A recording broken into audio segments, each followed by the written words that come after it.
So next question's from Christine.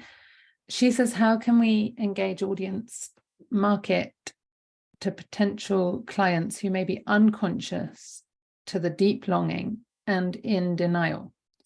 Longing versus pain points. Right. Yeah. If they're not aware of the symptom, it's not a symptom.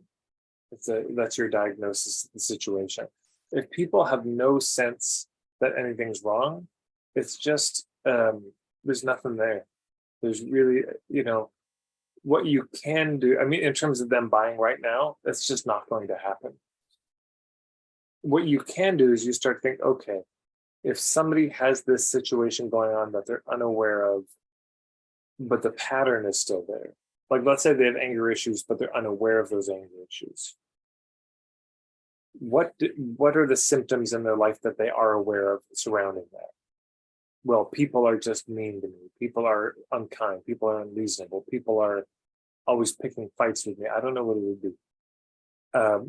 An example of this was this colleague of mine, Hover van Ginkel, who's in the Netherlands, teaches nonviolent communication stuff. And he got brought into a school where the teachers had some not great communication styles. But how do you do nonviolent communication for teachers class, for teachers who don't think they need it? Why would they come? They're not going to come, is the answer. And so they did something brilliant. And they said, it's a workshop for how to deal with difficult parents. That was something they were aware of. They were blaming the parents. So, you can be a hippie and be sneaky about these things. That's allowed. It's just that, I mean, and they did get help, to be clear, around how to, because there are difficult parents in the world. So they did get help on that. But in the course, of course, they're also reflected to them is this, and you have a role as the teacher. Part of them being difficult is you. That was come to in the course. So yeah, if they don't have, if they're not aware of the thing that is the cause, the root cause that you're seeing, they don't know that that's there.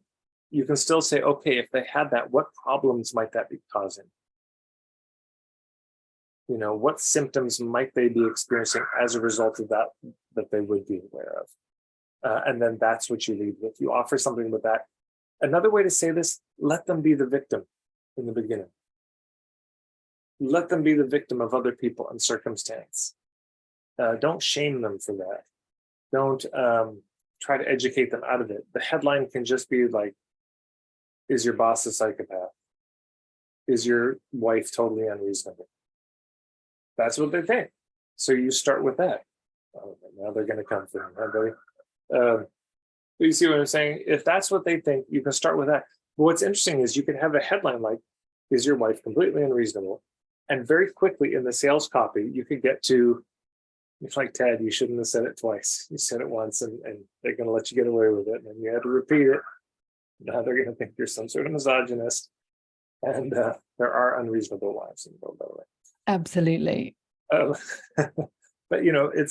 But if in the copyright after it, you say, I worked with a lot of men, who have this experience of their wives being unreasonable. And here's the kinds of things they experience and all this and this. And my belief is the most powerful stance you can take as a man is to take full responsibility for your side of it. And when men do that, things often change on the other side, and suddenly their wives don't seem so unreasonable, and suddenly they realize, you can just go right into this in the sales copy. But if you don't lead with the, isn't it like this for you? Isn't this how you see it? And using the language that might be petty and inaccurate and judgmental, but that's how they see it. So this is the empathy piece. I mean, we all know how good it feels when somebody just empathizes and says, man, it sounds like you're experiencing this. And they use the language we would use versus when somebody tries to new age and spiritual bypass us. It's like we're being a mirror for them. Yeah, totally. It's I just had this happen with my car. I parked it on an incline. This just happened like last week. And I didn't put the emergency brake on. I got out of the car and rolled forward and crunched into a tree. And the sickening crunching sound. oh, that wasn't that the car just stopped. Something is broken now. Luckily, it's all cosmetic, so no, but that was the situation. Yeah. Immediately, this woman, there were 3 people I engaged with right after. First one was, I was at an event up in the hills, and this woman said, "Thank God the tree was there. Because if the tree hadn't been there, the car might have rolled. And oh, isn't this great? Lucky you." And I was looking at her thinking, like, this happened 10 seconds ago. Can we just let this be terrible for a minute? I'm in shock. Because, of course, what's going through my mind right away?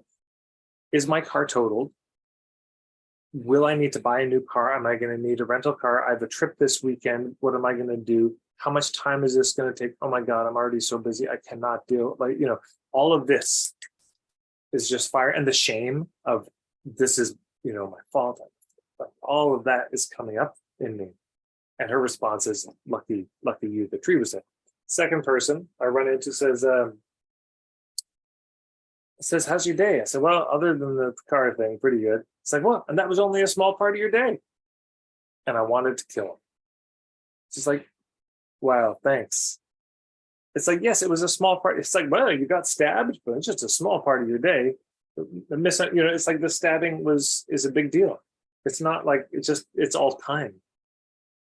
Oh, that only took you 10 seconds to be stabbed. So why are you making such a big deal of it?